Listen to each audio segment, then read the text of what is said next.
नमस्कार साथियों, स्वागत है आप सभी का विशाल नॉलेज ऑफ सब्जेक्ट्स में। और मैं हूं विशाल चौहान। आजकल एक बहुत ही ज्वलंत विषय बना हुआ है हमारे समाज में, और सुप्रीम कोर्ट में भी उसका एक केस चल रहा है। और वो केस है कि समलैंगिक विवाह को वैधानिक मान्यता दे दी जाए, मतलब उसको लीगल कर दिया जाए। सरकार की तरफ से उसको मान्यता दे दी जाए कि समाज में समलैंगिक विवाह हो सके, सेम सेक्स मैरिज हो सके। इसको लेकर हमारे समाज में बहुत सारी चीज़ें अभी चल रही हैं। सरकार का जवाब कोर्ट में आया है कि ऐसा नहीं होना चाहिए। सरकार मतलब कि केंद्र सरकार जो है वो इस सेम सेक्स मैरिज के या समलैंगिक विवाह के पक्ष में नहीं है। उसने अपना हलफनामा दिया है और ये कहा है कि जो इसमें एक मुझे तर्क समझ में आया, वो तर्क ये कि ये जो मांग है सेम सेक्स मैरिज की, ये मांग इलीट वर्ग की है हमारे देश की। शहरी के और जो उच्च वर्ग के लोग हैं उनकी मांग है। भारत का जो आत्मा है वो गांव में बसती है, और गांव के लोग ऐसा बिल्कुल नहीं सोचते और इसकी बिल्कुल भी मान्यता नहीं दी। बहुत सारे पक्ष में मुझे सुनने को मिले, बहुत सारे धर्म से रिलेटेड बातें कही गई कोर्ट में कि हमारे धर्मों में, हमारे वेदों में, हमारे शास्त्रों में इस तरह की कोई मान्यता नहीं है, और हिंदुइज्म को लेकर विशेष जोर उसमें दिया गया। केवल हिंदुइज्म को लेकर मैंने उसमें सुना है, क्रिश्चियनिटी और मुस्लिम को लेकर उसमें कोई बात नहीं की गई है। सबसे पहले मैं आप लोगों से जानना चाहता हूं कि आप लोगों की क्या राय है। आप लोग कमेंट्स में बताइए कि आप लोग क्या सोचते हैं, क्या ये होना चाहिए। और एक बात और कि हम लोग ये डिसाइड कर लेते हैं कि ये होना चाहिए नहीं होना चाहिए, ये तो कह देते हैं, ये आसान काम है कहना, लेकिन क्या इस कहने के पीछे आपके पास कुछ तर्क है, आपके पास कुछ रीजंस हैं? नहीं। अगर नहीं है तो किसी के पक्ष में जाना, किसी भी विपक्ष में जाना बेवकूफ़ी का काम है और बेकार चीज़ है। यदि आप किसी भी चीज़ के पक्ष में और विपक्ष में जा रहे हैं तो उसके पीछे एक वाजिब कारण हो, आपके पास रीजंस हो, तो ज़्यादा बेहतर आपकी बात वहाँ तक पहुँच पाएगी। मैं अपनी बात कह रहा हूँ कि मैं क्या समझता हूँ। सबसे पहली बात, मेरा मानना है कि आज हम जिस समाज में जी रहे हैं, एक आधुनिक समाज है, एक वैज्ञानिक समाज है, और इस आधुनिक और वैज्ञानिक समाज में हमें आधुनिक और वैज्ञानिक होकर सोचना होगा, जिसमें सबसे पहली बात तो ये कि धर्म का परिपेक्ष आना नहीं चाहिए। विवाह नितांत निजी विषय है जिसको व्यक्ति पर छोड़ा जाना चाहिए। सरकार को, कोर्ट को, संविधान को इसमें इंटरफेयर नहीं करना चाहिए, पहली बात। दूसरी बात ये कि अगर सरकार इसको लीगल कर दे, कोर्ट इसको लीगल कर दे, लीगल करने का मतलब कंपलसरी तो नहीं होता। लीगल करने का मतलब है कि हाँ, यदि कोई ऐसा विवाह करेगा तो उसको ये मान्यता होगी, उसको विवाह का स्टेटस दिया जाएगा।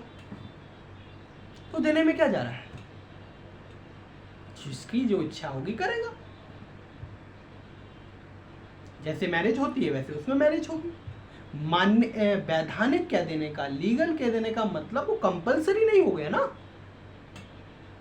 इलीट वर्ग का मामला है तो इलीट वर्ग करेगा, जिसका मामला है करेगा। तो तीसरी बात ये कि हर चीज में सरकार को, कोर्ट को इंटरफेयर नहीं करना चाहिए। हर चीज किसी का एक मानव, ह्यूमन का एक मानव के नाते हमारा कुछ निजी भी चीज होनी चाहिए। शादी करने की उम्र 21 वर्ष कर दी गई। कब विवाह करोगे, कैसे विवाह करोगे, किससे विवाह करोगे, ये सारी चीज जब सरकार ही तय कर लेगी तो आदमी क्या करेगा भाई? आदमी झुंझुना बजाएगा। वो क्या तय करेगा खुद के बारे में? और 21 साल उम्र करने के पीछे आपके पास तर्क क्या है? कुछ लोग कह रहे थे कि शारीरिक विकास नहीं होता। ये शारीरिक विकास 4 साल पहले तो हो रहा था, 2 साल पहले तो हो रहा था, ये 3 साल पहले से शारीरिक विकास होना बंद हो गया।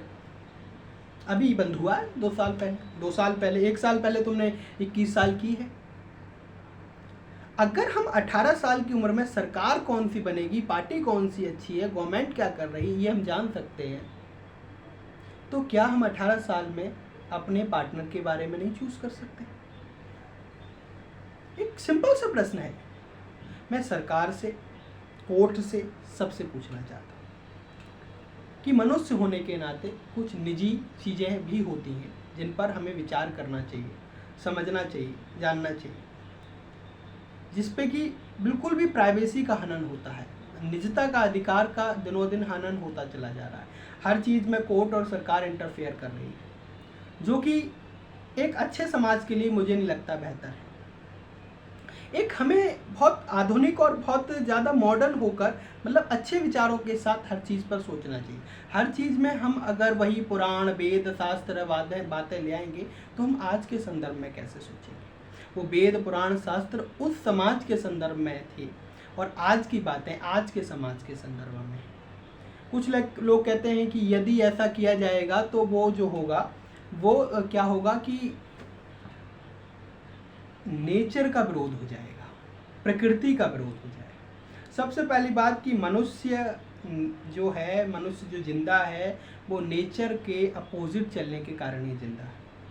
यदि वो नेचर के साथ चलने लगे, नेचर के साथ अगर वो एडजस्ट नहीं करे, नेचर को अगर चेंज ना करे तो उसका अस्तित्व अपने आप खत्म हो जाएगा।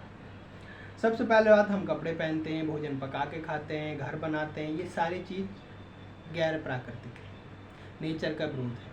तो स्त्री पुरुष का ही विवाह होगा, ये बात कहना बहुत बेहतर नहीं लगती है। हाँ, आज के समाज में अगर ये बात उठ रही है, यूरोप के बहुत सारे देशों ने, दुनिया के बहुत सारे देशों ने इसको मान्यता दी है, तो हमारे देश को भी इस विषय में ये सोचना चाहिए कि हाँ, वैधानिक कह देना चाहिए, अरे कर वैधानिक हो जाएगा। लेकिन इसका अर्थ ये नहीं है कि वो कंपलसरी हो जाएगा। हमारा समाज जो चाहता है वो करेगा, हमारा धर्म जो चाहता है वो करेगा, व्यक्ति जो चाहता है वो करेगा। ठीक है, तो मेरा आप लोगों से अनुरोध है कि आप लोग ज़रूर बताएं कि क्या ऐसा कॉन्सेप्ट होना चाहिए। जब हम स्वतंत्रता की मांग करते हैं, समानता की मांग कर रहे हैं, मानव अधिकारों की मांग करते हैं, बहुत सारी चीज़ें जो हमें चाहिए होती हैं, क्या ये भी एक अधिकार नहीं है?